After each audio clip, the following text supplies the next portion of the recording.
අයිබෝවන් දිගු කාලයක විරාමයකට පස්සේ අද ඔබ හොයාගෙන ආව අලුත් පොතක් අරගෙන අලුත් කතාවක් අරගෙන ඔබත් එක්ක කතා බහ කරගෙන යන්න.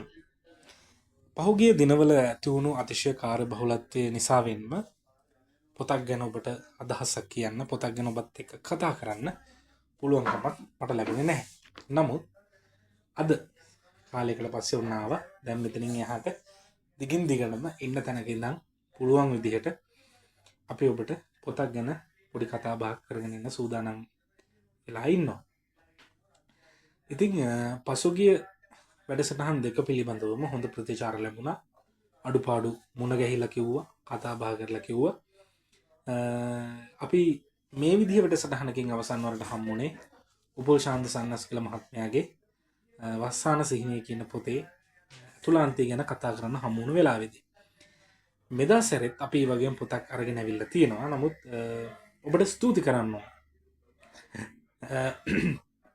මේ හැම උත්සාහයකම, මේ හැම ප්‍රයත්නයකම මුල සහ අග දෙතැනෙහිම ඉන්නේ ඔබ. මේ මැද එක කුඩා කොටසක පමණයි මම ඉන්නේ. එතන මුලක්, එතන අගත්, ඒ දෙපැත්තම සුරකිව මාව ගොඩට අරගෙන යන්නේ ඔබ. ඔබේ අදහස්, ඔබේ කුඩා ඇක්ෂන් එකක්, ඔබේ කුඩා ප්‍රතිචාරයක් මාව මහා එලට ඔසවා තබනවා. ඉතින් ඒ හැමදාමත් වගේ දින ආදරයට, ගෞරවයට බෙහෙවින්ම ස්තුතියි කියන තමයි මුලින්ම මට තියෙන්නේ. මොකද අපි මේ හැමදේම කරන්නේ ජීවත් වෙන්න තාක්. අපි තව කොච්චර කාලයක් ජීවත් වෙයිද දන්නේ නැහැ. ඒ ජීවත් වෙන්න තාක් කාලය තුලද ඔබට එක පොතක් හෝ කියවන්න පොඩි හරි රුකුලක් දෙන එක තමයි මගේ අභිප්‍රාය වෙන්නේ. මේ වැඩසටහන බලන ගාන නෙමෙයි මට වැදගත්. මේ වැඩසටහනෙන් පස්සේ මගේ මේ ඇක්ෂන් එකට රියැක්ෂන් එකක් ගන්න ඔබයි මට වැදගත්. තව පොතක් ගැන කතා කරමු. ලොකු විස්තර අවශ්‍ය නැහැ. කාලෙකින් හම්බෙච්ච නිසා කතා කරන්න හුඟක් දේවල් තියෙනවා. අපි හම්බුනේ දැවැන්ත කුණාටු සහිත කාලගුණයක් ඉවර වෙලා මං හරින. ඒ වගේම 2026 අවුරුද්දේ අපේ මුල්ම හමුවීම මම නිවැරදි නම් 2026 අවුරුද්දේ අපේ පළමු හමුවීම දැවැන්ත සුළු කුණාටුවකට පස්සේ අපේ මුල්ම හමුවීම. විශ්වාස කරනවා මේ වසරත් ඔබට සුබදායි ඇති. දැන් මේ ගෙවුණු දින 50ක විතර කාලය සුබවාදීව ඔබ ගත කරන්න ඇති කියලා අපි විශ්වාස කරනවා. අද මම අරගෙන ආපු පොත මකරන්ද දඩේ. මෙන්න මේක තමයි පොත. මේ පොතේ පිටු තියෙනවා 412ක්. පිටු 412ක් තියෙන මකරන්ද දඩේම කියන පොත තමයි අද මම රිවිව් කරන්න. එහෙම නැත්නම් ඔබත් එක්ක කතා බහ කරන්න අරගෙන ආවා. ඇත්තටම රිවිව් එකක් නෙමෙයි මේක ඇවිල්ලා මේ ඔබත් එක්ක නිකන් පොත ගැන කතා කරන එකක් විතරයි. ඊට පස්සේ ඔබට පුළුවන් මේ වැඩසටහන බලලා පොත හොඳයි නම් අරගෙන කියවන්න.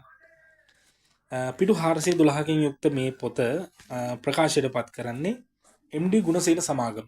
ලංකාවේ ප්‍රමුඛතම පොත් ප්‍රකාශකය සමාගමක් වෙන MD ගුණසේන පුද්ගලික සමාගම විසින් තමයි මේ පොත නිදහස් කරන්නේ. මේ පොත මුද්‍රණය කරලා බෙදා හැරීම කටයුතු කරන්නේ. මේ පොතේ රචිකාව නැත්නම් ලේඛිකාව කාංචනා කුමාර දොඩන්ගොඩ මහත්මිය. ඇය තමයි මේ පොතේ ලේඛිකාව විදිහට ඉන්නේ.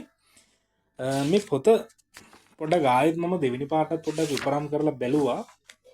ඇය කවුද මොනවද කරන්න කියලා. ඉතින් නමුත් මේ පොතේ නම් කිසිම තැනක ඇයගේ මීට කලින් ලියපු පොතක් පිළිබඳව හෝ ඇය කවුරුන්ද කියන වගේ මේ පොත ඇතුලේ නැහැ. ඉතින් මම විශ්වාස කරනවා ප්‍රවීණත්වයේ හොඳින් හසුරුවල ලියපු ලියුමක් මේ පොතක්. ප්‍රවීණත්වයේ හොඳින් හසුරුවල ලියපු පොතක්. ඒක ටිකක් වටිනාකමක් පොතක්. ඒ කියන්නේ කියවගෙන යද්දී මනසට ඉන්ට්‍රෙස්ටිං වෙන පොතක්. මනසට යම් උත්තේජනයක් දෙන පොතක් මේ පොත මකරන්ද දඩේ. මේ පොතේ ප්‍රකාශනයන් මල් ළඟ තියෙන ප්‍රථම මුද්‍රණය 2021 අවුරුද්දේ. 2021 අවුරුද්ද කියන්නේ අපේ රටට විතරක් නෙමෙයි මුළු ලෝකෙම ටිකක් අභියෝගාත්මක කාලවකවානුවක් බවට පත් වුණා. ඒ තමයි කොවිඩ් වසංගතය මුළු ලෝකෙම පැතිරෙන්න පටන් ගත්තේ මේ කොරෝනා වසංගත කාලය ඇතුළේ. මේ කොරෝනා වසංගත කාලය ඇතුළේ අපි දැක්කේ විශාල අයහපත් පැත්තක්. 90%ක් අයහපත තමයි අපිට දකින්න උනේ. උදේ හවස වාර්තා වුණේ මරණ. අපි බියෙන් හිටිය. කොළඹ යන්න බය වුණා. කොළඹ ගියේ නෑ. ගෙදරින් අල්ලපු ගෙදරට යන්න බය වුණා. අඳුරන මිනිහෙක් එක්ක වුණත් කතා බහ කරන්න බෑ. සීමා බැඳ වුණා. අපේ කටවල් වැහුණා. මීටරයක් ඈතින් ඉන්න සිද්ධ වුණා. විවිධ ප්‍රශ්න ගොඩකට අපිට මුහුණ දෙන්න සිද්ධ වුණා. ඒ කාලේ ආපු ප්‍රධාන හොඳ දෙයක් තමයි දේවල් දෙකක්. එකක් ලේඛකයෝ නිදහස් වුණාට පස්සේ ගොඩක් පොත්පත් එළියට එන්න පටන් ගත්තා 2021 අවුරුද්දෙන් පස්සේ. 2021 අවුරුද්දේදී ගොඩක් පොත්පත් එළියට නිදහස් වෙන්න පටන් ගත්තා. ගොඩක් අය පොත් ලියන්න පටන් ගත්තා. ගොඩක් අය පොත්වල අත්හදා බැලීම් කරන්න පටන් ගත්තා.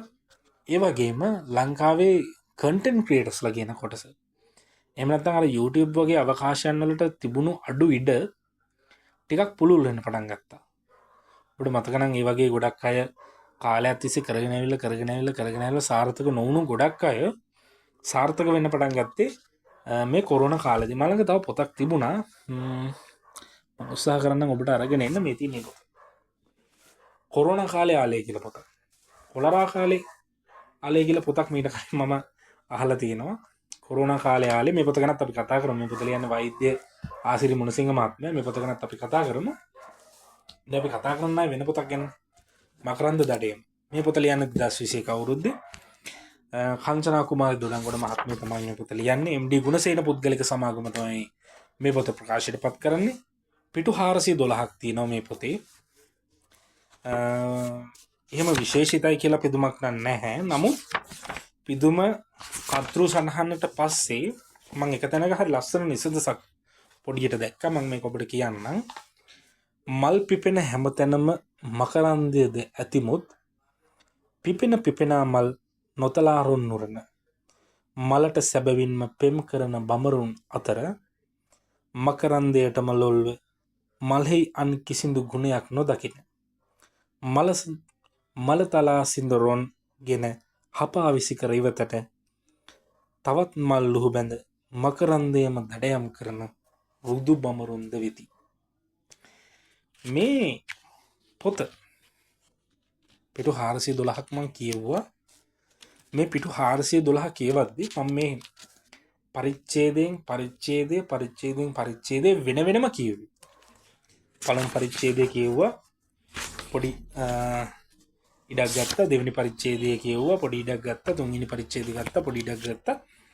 එහෙම කියුවේ හරියට කොටස් ගණනාවක ටෙලි නාට්‍යයක් බැලුවා වගේ හැඟීමක් තමයි මට නම් ආවේ.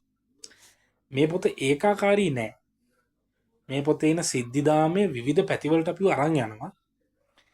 මේ පොතේ එන සමහර සිද්ධි අපිව මනසින් මහා පහතට හෙළලා ආයෙත් අපේ ජීවිතය ගැන කල්පනා කරන්න යම් අවස්ථාවක් අපිට දෙනවා. මේ පොතේ වගේ පොතක්. මම ඔබට කිව්වේ චිත්‍රපටයක් බලනවට වඩා යමක් මේ පොත ඇතුලේ මේ පිටු 412 ඇතුලේ ඇය තියලා තිබ්බා. මකරන්ද දඩයම කියන පොත. මකරන්ද දඩයම. මකරන්දය කියලා කියන්නේ සාමාන්‍යයෙන් සුවඳ මලක නැත්තම් කෙනෙකුගේ ළඟ එන සුවඳ තමයි මකරන්දය කියලා කියන්නේ. දඩයම කියලා කියන්නේ ඒ මකරන්දය එහෙම නැත්තම් ඒ සුවඳ අවසන් කිරීම. සාමාන්‍යයෙන් දඩයමක අවසන් ප්‍රතිඵලය මොකද්ද? දඩයමක අවසන් ප්‍රතිඵලය නැසීම. එක් පාර්ශවයක මිය දඩයම් කර දෙක එකක් වෙන්න පුළුවන්. එක්කෝ වැද්දා මේ යන්න පුළුවන්. නැත්තම් සතා මේ යන්න පුළුවන්. බොහෝ විට වෙන්නේ දඩයමට ලක් වෙන පුද්ගලයා, ලක් කරන පුද්ගලයා, දඩයම කරන පුද්ගලයා නෙමෙයි. දඩයමට ලක් වෙන පුද්ගලයා මිය යෑම තමයි දඩයමේ අවසන් ප්‍රතිඵලය බවට පත් වෙන්නේ. මං කියන්නේ යුද්ධය ගැන නෙමෙයි, දඩයම ගැන. යුද්ධය බිහි වෙන්නේ මේ සමාජයේ දේශපාලනික සහ ආගමික සමහර ක්‍රියාකාරකම් මතින්. නමුත් දඩේම ඇති වෙන්නේ මොකක් මතද? දඩේම ඇති වෙන්නේ බඩගින්න මත. මම ඒක අදටත් කියනවා. දඩේම ඇති වෙන්නේ බඩගින්න තුල. එදා අපේ මිනිස්සුන්ට ආදිවාසීන්ට එහෙම නැත්තම් ඉස්සර මේ රටේ හිටපු ලෝකේ ඉඳපු මිනිස්සුන්ට ප්‍රාග් ඓතිහාසික යුගවල ඉඳපු මිනිස්සුන්ට බඩගින්න දැනුන නිසා මේ මිනිස්සු දඩයම් කරේ. බොහෝ විට දුර්වලයා කැලි සතා ඒ දඩයමට හසු වුණා. ඒ නිසා මේ මකරන්ද දඩයම කියන නම හරි සුදුසුයි මේ පොතට හේතුව මේ පොත කියවගෙන නැද්දි ඔබට තේරෙයි. මේ පොතේ මම ඔබට මුලින් ගන්නම් චරිත 5ක්. හරි මම පොඩ්ඩක් ලියාගත්තා. චරිත 5ක් මම ඔබට ගන්නම්. පළවෙනි චරිතය ඇන්ඩ්‍රි කියන චරිතය. මම ඒ චරිත ගැන ඔබට වෙන වෙනම විස්තර කරන්නම්. දෙවෙනි චරිතය සේනක කියන චරිතය. තුන්වෙනි චරිතය ට්‍රෙවිස් කුලතුංග කියන චරිතය. එහෙම නැත්නම් මේ පොතේ අපිට හඳුන්වන්නේ ට්‍රෙවෝ කියන නම. ඊට පස්සේ හතරවෙනි චරිතය නිලන්යා. තව එක අනුචරිතයක් ඉන්නවා කල්ප. මේ චරිත පහ අපි වෙන වෙනම කතා කළොත් අපිට මුලින්ම හම්බෙන්නේ මම ගන්නේ ඇන්ඩ්‍රි කියන චරිතය. ඇන්ඩ්‍රි කියන චරිතය මේ නවකතාව ඇතුලේ අපි දකින ප්‍රධාන චරිතයක්. ඇන්ඩ්‍රි කියන්නේ හරි ලස්සන කාන්තාවක්. ඇය රූප සුන්දරියක්. ඒ විතරක් නෙමෙයි ඇය නිකන් ඔය තියෙන ලෝක විවාහක රූරජින වගේ තරංගවලට පවා සහභාගී වන කාන්තාවක්. එම සේනක කියන්නේ ඔහු ඇයගේ ස්වාමිපුරුෂයා. සේනක ඇයගේ ස්වාමිපුරුෂයා. ඇන්ඩ්‍රියාන හරි ලස්සන කාන්තාවක්. නමුත් ඇයගේ ලස්සන මත ඇය කිසි දිනක මේ නවකතාවේ හැටියට ඇය ආඩම්බරේ වපුරා තබන්නේ නැහැ. මේ නවකතාවේ හැටියට ඇය ඇයගේ ලස්සන මත කවදාවත් තම ස්වාමි පුරුෂයාට ඇති පක්ෂපාතීත්වය පාවා දෙන්නේ නැහැ කොතනකදවත්. ඒ වගේම ඇය ඇයගේ ලස්සන මතින් ඇයගේ ගෞරවය නසා ගන්නෙත් නැහැ කොයිම මොහොතකවත්. එක රාත්‍රියක් ඇයට මුණ ගැහෙන තුරුත් මං ඒ රාත්‍රී ගැන ඔබත් එක්ක කතා කරන්න යන්නේ නැහැ. ඊළඟට සේනක කියන චරිතය පිළිබඳව ගත්තොත් තමන්ගේ බිරිඳගෙන් පෙරලා ලැබෙන ගෞරවයට පක්ෂපාතීත්වයට සහ ඒ බිරිඳගෙන් ලැබෙන ගරුත්වයට පෙරලා අනෙක් පැත්තට ගෞරවය සහ පක්ෂපාතීත්වය ආදරය මේ සියල්ලම ලබා දෙන ස්වාමි පුරුෂයෙක්. සේනක කියන්නේ ධෛර්යවන්ත තරුණයෙක්, ධෛර්යවන්ත ස්වාමි පුරුෂයෙක්, ධෛර්යවන්ත තාත්තා කෙනෙක්.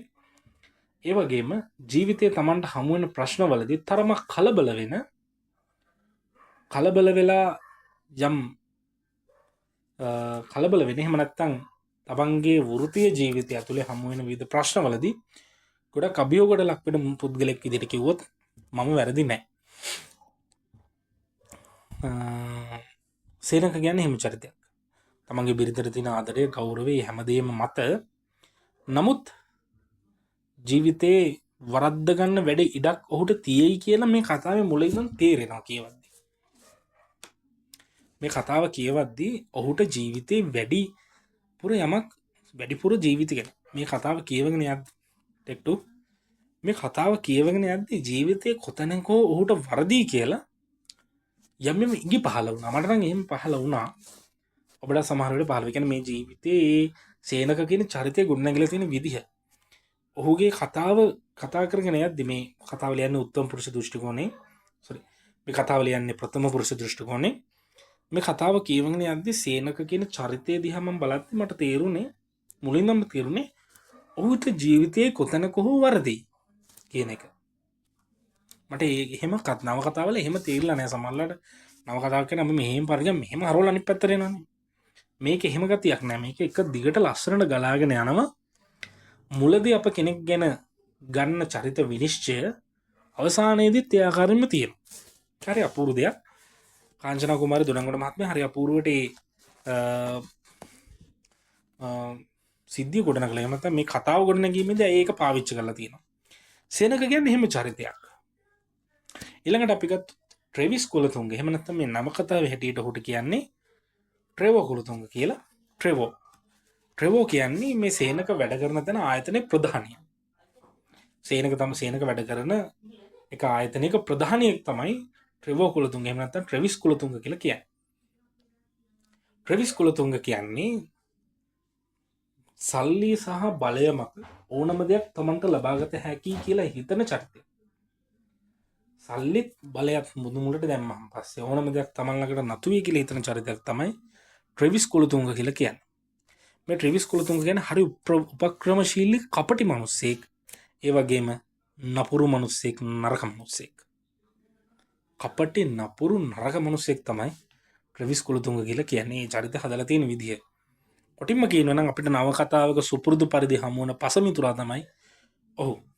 හැම නවකතාවකම පොදුවේ සතුරෙක් ඉන්නවා. අපි වසාන සීනය ගැන පොතේ පාර කතා කරද්දි ඔබට මතකයි මේ චරිතය. මේ චරිතෙත් මේ නවකතාවෙත් එහෙම චරිතයක් ඉන්නවා. ට්‍රෙවිස් කුලතුංග කියන්නේ ඒ චරිතය. ට්‍රෙවිස් කුලතුංග නිසා ලස්සනට හැදීගෙන අප මාලිගාවක් කුඩු පට්ටම් වෙන හැටි ඔබට බලා ගන්න පුළුවන් මේ නවකතාව ඇතුළේ. ඊළඟ අපිට මේ කතාවේ මැදකදී මුණ ගැහෙන හරි අපූර්ව චරිතය තමයි නිලන්‍යා. නිලන්‍යා කියන්නේ කඩවසම් සේනකගෙත් සුරූපී ඇන්ඩ්‍රියාගෙත් එකම දුව තමයි නිලන්‍යා කියලා කියන්නේ. නමත් හරි ලස්සනයි. නිලන්‍යාගේ රුවත් නිලන්‍යාගේ නම තරම්ම ලස්සනයි. මේ නිලන්‍යා කියන චරිතය දිහා ගත්තොත් ඇය හරි ධෛර්යවන්ත දියණියක්. සාමාන්‍යයෙන් අපි දකින්නේ ලස්සන දියණිවරුන් ධෛර්යවන්ත බවෙන් අඩුයිනේ. සහ සේනකට මුදල් තිබුණා. ඒකත් අපි කියන්න ඕනේ සේනකට මුදල් තිබ්බා. සහ තවත් එක ක්‍රමයක් තියෙනවා නිලන්‍යාට මුදල් තියෙන. මම ඒක ඔබට කියන්නේ ඔබට පොත කියවද්දි මුණ ගැහි. සේනකට මුදල් තිබ්බා. නමුත් නිලන්‍යා කියන චරිතය තමන්ගේ තාත්තා කියන පුද්ගලයා පිළිබඳව තියෙන ආදරය ගෞරවය ඉතා ඉහළින්ම තියෙන කෙනෙක්. ඒ වගේම නිලන්‍යා කියන චරිතය අපි දකින සමාජයේ දකින ලස්සන සමහර ලස්සන ගෑනු ළමයි හරි ආඩම්බරයි ධෛර්යවන්තකමින් අඩුයි. ඒ වගේ පොඩි පොඩි ප්‍රශ්න තියෙනවා. නමුත් නිලන්‍යාගේ එහෙම නැහැ. නිලන්‍යා මේ හැම දෙයක්ම තාත්තට සිද්ධ වෙච්ච සමහර අසාධාරණකම්, අම්මට සිද්ධ වෙච්ච සමහර අසාධාරණකම් ඒව වෙනුවෙන් ඒවට එරෙහිව තමන්ගේ අම්මා තාත්තා වෙනුවෙන් නැගී සිටින දියණියක් විදිහට මේ චරිතය හැව ගොඩනගනවා. ඇයටත් ජීවිතේ සමහර තැනක වරදින්න එනවා. නමුත් එතනින් ඇය ගැලවෙන්න දන්නෙත් ඇයට ජීවිතයේ ලද අත්දැකීම නිසා වන්නම ඇති. අවසාන වශයෙන් මේකෙදි අපිට හම්බෙන චරිතය තමයි කල්පගින චරිතය. ඔහු ඉතා කුඩා කොටසක පමණයි ඉන්නේ. නමුත් කොටස ඔහුගේ චරිතයේ රඟ දක්වන කොටස පොඩි වුණාට ඔහු විශාල මෙහෙයක් මේ කතාවේ පරිස්සම වෙනුවෙන් නැත්නම් ප්‍රේක්ෂකයෙක් විදිහට මේ පාඨකයෙක් විදිහට මම බලාපොරොත්තු වෙන දේ වෙනුවෙන් ඔහු මාර විදිහට පෙනී ඉන්නවා. කියන්නේ අවසානයේ මේ පොතක් කියවගෙන යද්දී අපි හැමෝම බලාපොරොත්තු වෙන සතුටුදායක අවසානයන්නේ. ඒ සතුටුදායක අවසානය අපිට අරගෙන ඉන්නේ කල්පගින චරිතය. ඒ නිසා මම ඔහුවත් මේ චරිත කොට ඇදලා ගත්තා. ඔහු ආටිස්ට් කෙනෙක්. හරි ඔහු කලාකරුවෙක්, ඔහු චිත්‍ර අඳින කෙනෙක්, චිත්‍ර ශිල්පියෙක්. ඉතින් ඒ නිසා මේ මකරන්ද දඩේම කියන පොත හරි අපූර්ව පොතක්. මම කිව්වා වගේ ප්‍රථම පුරුෂ දෘෂ්ටි කෝණයෙන් ලියවිලා තියෙන පොතක්. මේ පොත හරි ලස්සනයි. ලස්සන පිට කවරයක් තියෙනවා. පිටු 412ක් තියෙනවා. කියවන්න ආස හිතෙන චරිත ගොඩක් තියෙන. කියවන්න ආස හිතෙන කතාවක් තියෙන හරි අපූර්ව පොතක්. ඔබට හම්බුනොත් කියවන්න. මම මේක ගත්තේ පිටකොටුවේ එම්.ඩී. ගුණසේන පොත් අලකින්. ඔබටත් එම්.ඩී. ගුණසේන පොත් අලකින් හෝ එහෙම නැත්නම් මේක ගෙන්න ගන්නත් පුළුවන් කමක් ඇති. මම එහෙමත් බලලා කියන්න. ඉතින් අද දවසට මේ වැඩසටහන අපි නිමා කරන්න හදන්නේ රුපියල් 700යි පොතේ මුදල. මේ ඒ කාලේ මම ගන්නකොට මේක 2022 අවුරුද්ද තමයි මම ගත්තේ. එතකොට රුපියල් 700යි පොත. ඉතින් කොහොම හරි අපූර්ව පොතක් අදත් කියවන්න හම්බුනේ ඔබත් එක්ක. මේ පොත කියවන්න හරි අපූර්වයි. ඒ වගේම ජීවිතය පිළිබඳව බර ටිකක් වැඩිපුර දැනෙන පොතක්. මේ පොතේ බර වගේම මේ පොතේ පිටු ගාන වගේම ජීවිතය පිළිබඳව ටිකක් වැඩිපුර දැනෙන පොතක් කියලා කිව්වොත් මම හිතනවා මම වැරදි නෑ. ඒ තරම් ටිකක් පොඩි ડિප්‍රෙෂන් එකකින් මමත් මේ පොත කිව්වේ. කියන්නේ මේ ඒ තරම් මේ පොතේ කතාව හරි ලස්සනයි. නමුත් මේක කියවගෙන යද්දී යම් කිසි බියක්, අනියත බියක් ඇති වෙනවා. ඉතින් ඒ විදිහට තමයි මේ පොත අරගෙන ඉන්නේ. ඉතින් මේ අදට යන්න අවසරයි. මේ පොත් ගොඩ විතරක් නෙමෙයි. මේ පොත් ගලින් දැන් අපි පොත් දෙකයි කියුවේ තාම. මේකයි කලින් පොතයි විතරයි. තව පොත් ගොඩක් තියෙනවා.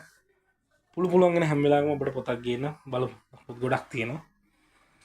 පුළුවන් වෙන හැම වෙලාවකම ඔබ වෙනින් පොතක් අරගෙන එන්න. මේකත් ඒ වගේම ලස්සන පොතක්. මේක කියවන්න. මේ පොත අනිවාර්යෙන් කියවන්න ඕන ඔබ. මේ පොත මම කියවුවා. පොඩි පීඩනයකින් කිව්වා. ඉස්සලා කිව්වා පොඩි පීඩනයකින් කිව්වේ. ඉතින් අදට ගිහිල්ලා එන්නම්. අපිත් එක්ක එකතු වෙලා ඉන්න ඔබ හැමෝටම බොහොම ස්තුතියි. දිගට මේ විදිහට වීඩියෝ බලන්න. ඒත් එක්ක ඉන්න. පුළුවන් වෙන හැම වෙලාවකම ඔබ වෙනින් වීඩියෝ එකක් අරගෙන එන්න. අපි ගිහිල්ලා එන්නම්. අපිව ලයික් කරන්න, සබ්ස්ක්‍රයිබ් කරන්න. මේක Facebook එකට වගේම YouTube එකේ සම්පූර්ණ වීඩියෝ එක ඔබට බලා ගන්න පුළුවන්. අපි ගිහිල්ලා